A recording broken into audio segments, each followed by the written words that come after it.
In business tonight, Barbados' domestic financial system remains robust amidst the ongoing economic challenges.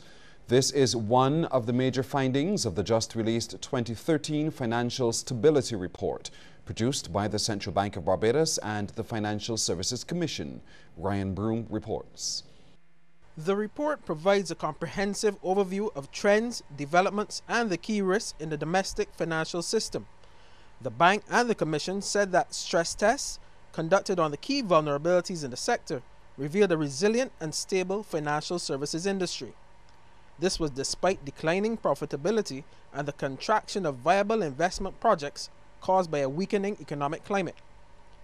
The report has also indicated that since 2008, regulators have upgraded legislation and updated guidelines to ensure that the financial services sector is operating in line with international best practices. The findings are similar to those reached in the independently derived Financial Sector Stability Assessment conducted by a joint IMF-World Bank team in 2013. That assessment had also concluded that the financial system would remain robust except in the case of extreme economic shocks. Ryan Broom, CBC News. A major player in the local and regional banking says recovery in Barbados and the other Caribbean economies has already started, notwithstanding the ongoing challenges. The observation was made by Donna Wellington, Managing Director and Barbados Country Manager of CIBC First Caribbean. She made the remarks during the official opening ceremony for the bank's $5 million ultra-modern flagship branch at Warren, St. Michael. CIBC First Caribbean is an international bank across 17 territories in the region, and we believe all indications are that the Caribbean is starting to experience economic recovery, albeit slower in some countries than others.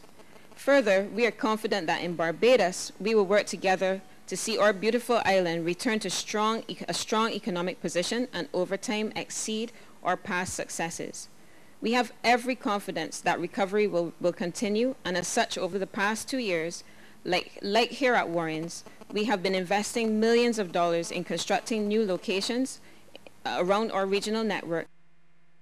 Ms. Wellington also observed that Warrens is now home to more modern high-rise office buildings than Bridgetown. She says a wide range of businesses presently operate there, and this has created a need for major improvement to public transportation in the area. Our government, too, has been gradually moving several of its ministries and departments away from Bridgetown and its environs to this new metropolis. It will become increasingly more important to improve public transport to Warrens and to have a transportation hub somewhat just like the other major towns on the island. All told, hundreds of millions of dollars and much needed foreign exchange is generated annually from the businesses based here. And as a country, we also reach out to the region and internationally from Warrens through several regional head offices located in the area. Here now is a look at how stocks traded on the exchanges around the region.